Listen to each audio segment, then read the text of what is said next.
البداية كانت بحال الضحك. شركة ما كانش خاصها تنجح، ومؤسسين ما كانوش عارفين فين غاديين. فكرة مجربة من قبل وممنوعة في بزاف ديال المدن. حتى المدير التنفيذي ما عندوش شي خبرة، وأصلا ما عارفش حتى فين غادي. وخا هكاك هذا المشروع الصغير ولا اليوم إمبراطورية كتسوى الملايير. Airbnb أكبر مزود للإقامات في العالم. المفاجأة ما عندهمش حتى دار. كيفاش مشروع بدا بمضارب كيتنفخوا في الصالون قد ينتشر في العالم كامل؟ براين وجو جوج ديال الصحاب كانت غادي تمشي ليهم الدار ديالهم حيت ما خلصوش الكرا وما عندهمش حتى ريال، وكانوا عارفين باللي راه واحد المؤتمر ديال الديزاين اي تصميم غادي يدوز في المدينه ديالهم والوطيلات كامل غيعمروا. وجاتهم واحد الفكره، علاش ما نكريوش البلاصه اللي عندنا؟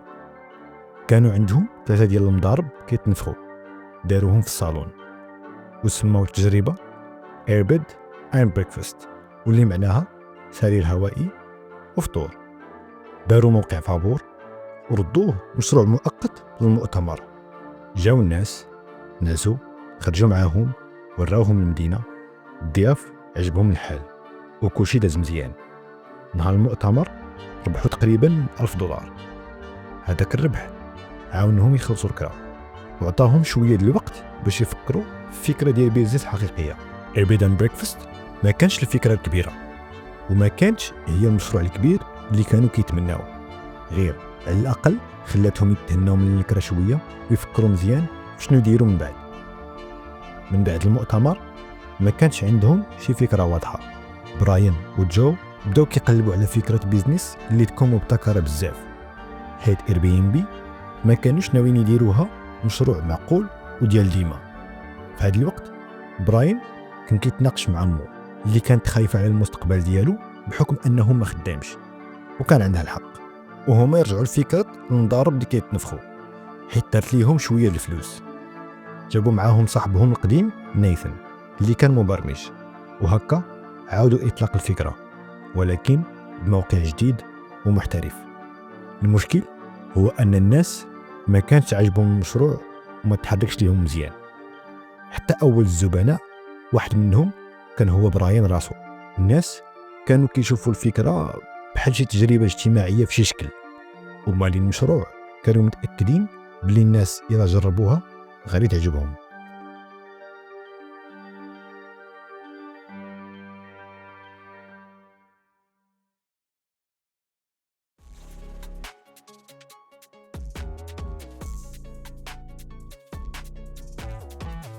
منين عرفوا أن 75,000 واحد جاي المؤتمر ديال الحزب الديمقراطي فين أوباما غادي يدير الخطاب ديالو، تما قالوا هذه هي الوقيته.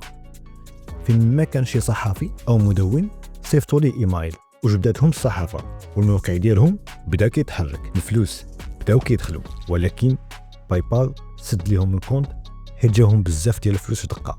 من بعد ما تحل المشكل فرحوا بزاف، بداو الناس كيعلنوا على ديورهم في المنصه، وناس اخرين كيديروا حجوزات.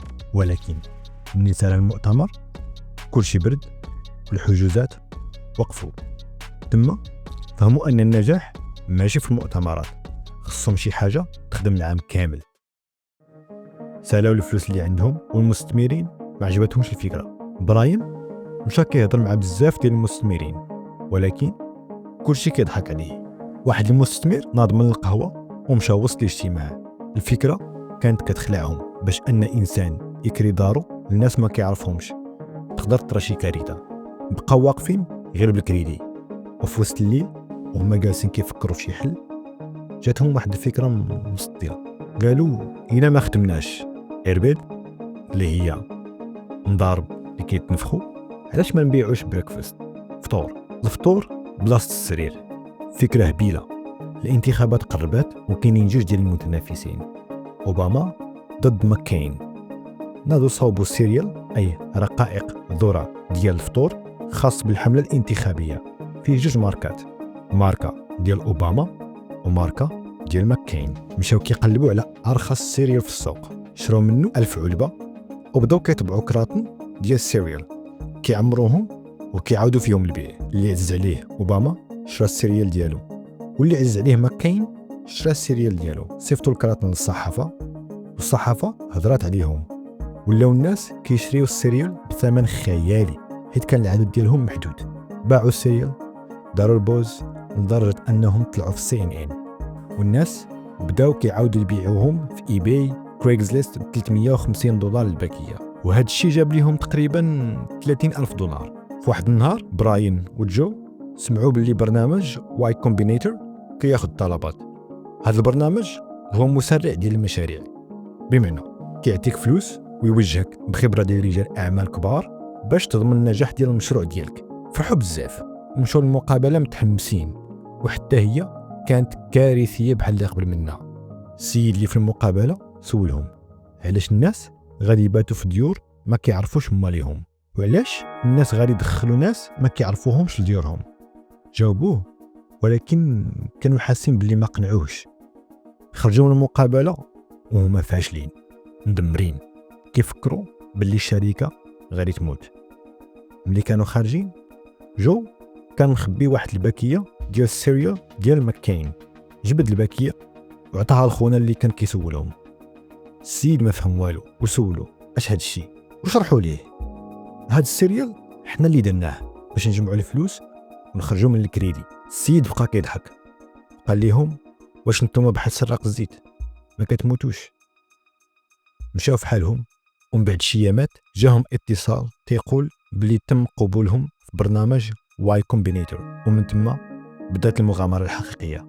في واي كومبينيتور جاوهم الفلوس وجاتهم الخبره ديال المستثمرين، فهموا بزاف ديال البلانات، عرفوا بزاف ديال الاخطاء اللي داروها في المشروع ديالهم. علاش خاص المضيف يبقى في الدار مثلا، بزاف ديال القيود كانت كتصعب الخدمه، وحيدوهم كاملين. حتى من الاسم بدلوه من ايربيد اند بريكفاست لاير بي ام بي، وطلقوا الخدمه بلا قيود. زاد الطلب، ولكن كان المشكل في التصاور. الناس ما كيعرفوش يصوروا ديورهم مزيان، والتصاور خايبين ما كيجيبوش الكليان. اير بي ام بي قرروا يصيفطوا مصورين محترفين باش يصوروا الديور. تقام عليهم القرار غالي، ولكن النتيجه هي ارتفاع في الحجوزات من 50 حتى 1000 حجز في اليوم. الناس ولاو باغيين يكتشفوا، ينعسوا في خيمه في دار ديال الخشب، بغاو ينعسوا في قصر. الناس بداو كيملوا من اللوطيلات اللي كانوا تقريبا بحال. فكره الكرا بالنهار ما كانش فكره جديده، كانوا بزاف ديال المواقع بحال كريغزليست، هوماواي، كاوتش سيرفين، ولكن واحد الحاجه اللي دارت الفرق هي ان اير بي ام بي كانت انيقه بسيطه وفيها نظام تقييم ديال الزبناء وحتى ديال المضيفين. داروا برنامج كيراقب اعلانات كريغزليست وصيفطوا رسائل آلية باش يجروا الناس اللي في المواقع الاخرين عندهم. واحد العامل مهم في هذه القصه هو الوقت. اير بي ام بي خرجت بالضبط بعد الازمه الماليه ديال 2008. في ذاك الوقت الناس ولاو محتاجين يربحوا شويه د الفلوس، والمسافرين ولاو باغيين ديور رخاص فين يسكنوا. هنا لعبات اير بي ام بي الدور ديال الوسيط، كتربط الناس اللي عندهم بلاصه خاويه مع الناس اللي باغيين ينعسوا بثمن مزيان. وواحد من الناس اللي عندهم بلاصه خاويه كانت واحد البنت سميتها اي جي. هي شابه اللي كانت كتخدم على راسها، ما كانش عندها صالير ثابت وكان خصها تقاتل باش تجيب الفلوس. سمعت الناس كيهضروا على اير بي ام بي وكيشكروا فيه، وقررت تجرب وتكري دارها باش تعاون راسها شويه. كتبت في الاعلان ديالها ملجأ خاص مشمش دافي مريح، المكان اللي فيه كنحس بالامان والسلام. ومن رجعت من السفر باش تشوف دارها لقات كارثه. الكليان اللي كان عندها الدار خسر كل شيء، هرس كل شيء. لا ماشي غير خسر، هرس الباب ديال الخزانه اللي كانت قافله، شفر ليها باسبور، فلوس، كارت ديال لا بنك، وحتى واحد المجوهرات كانت ورثاهم من جدها. الكاميرات ديال المراقبه حتى هما تشفروا، ايبود تشفرات، بيسي بورطابل تشفر، حتى واحد القرص صلب كتحط فيه تصاورها وتصور العائله ديالها تشفر. شعل العافيه في الحوايج ديالها، خوا جافيل على الفراش كامل، لي زور ديال الطبالي، المضارب، حتى آلة ديال الطباعه ديالها خوا عليها جافيل. وداك الشيء اللي بقى جمعوا وسط الدار، لاحهم في الارض وخوا عليهم جافيل والماء. ميكروب بمعنى الكلمه. اي جي كتبت في صفحه التدوين ديالها انها ما بقاتش كتحس بالامان، وبداو كيجيوها نوبات ديال الخوف. ولات كدوز العشيه كتقلب في المحلات باش تلقى شي حاجه من حوايجها. واحد السطر اللي كيضرب في الخاطر بزاف وهو ملي كتبات: ما سرقوش غير الحوايج، سرقوا لي روحي. واللي كانت كتقصد به هو انهم سرقوا ليها حياتها. بعد ما القصه اتشهرت، اير بي ام بي ما عرفوش يجاوبوا. الرد ديالهم كان بارد، والصحافه ما ضيعوش الوقت، هاجموهم. الناس ديال اير بي ام بي تقسموا، شي وحدين كيقولوا خصنا نعترفوا بالغلط ونعتذروا رسميا، والاخرين خافوا وقالوا الا اعترفنا غادي نتحملوا المسؤوليه القانونيه وغادي نزيدوا علينا مشاكل اخرين. المحامين ديال براين قالوا ليه: رد البال، عندك تقول شي حاجه اللي غادي تزيدنا المشاكل. وخرجوا بجواب رسمي واللي هو: حنا مازال على اتصال مع اي جي غادي تفرشهم. وخرجت وقالت: هادشي ما كاينش، ما كانوش كيسولوا فيا ما والو. تما براين دار العكس ديال داكشي اللي طلبوه منه المحامين ديالو، وكتب من قلبه في بلاغ رسمي: شلنا بزاف. ومن بعد اعلن براين على خطوه كبيره، واحد الضمان ديال $50,000 لاي مضيف عرض للتخريب. حتى اي جي غادي تطبق عليها هاد الضمان وغتعوض فوق الطويل. وداروا خط طوارئ خدام 24 ساعه على 24 ساعه، وضاعفوا عدد الناس اللي في خدمه الزبناء. هاد الشيء تقام عليهم غالي بزاف، ولكن الثقه ديال الناس بدات كترجع. وقبل ما يسالي المشكل ديال اي جي جاهم مشكل اكبر واللي هو القانون.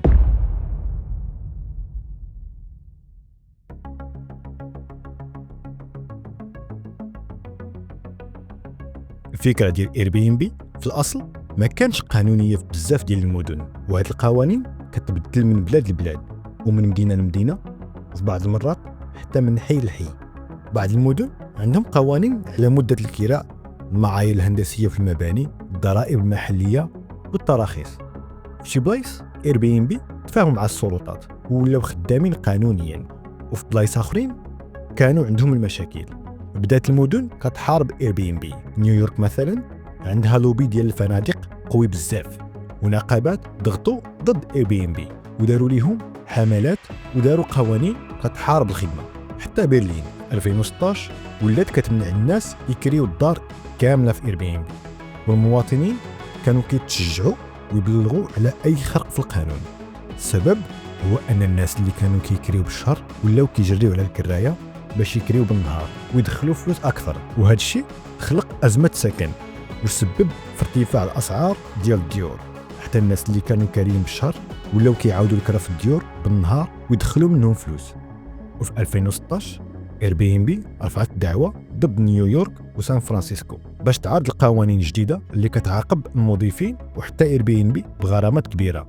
اير بي ام بي ماشي غير بلاصه فين الناس، اير بي ام بي تجربه كامله. وهنا قرر براين باش يخرج فكره جديده واللي هي اير بي ام بي اكسبيرينس او تجربه اير بي ام بي.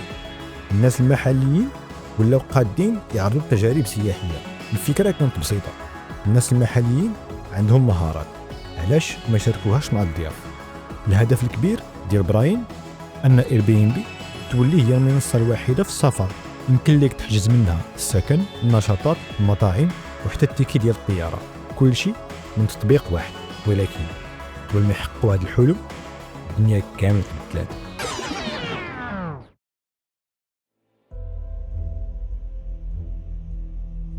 في 2020 فيروس جديد بدا كينتشر من الصين ووصل لامريكا، وباقي العالم دخل في حاله ديال الطوارئ.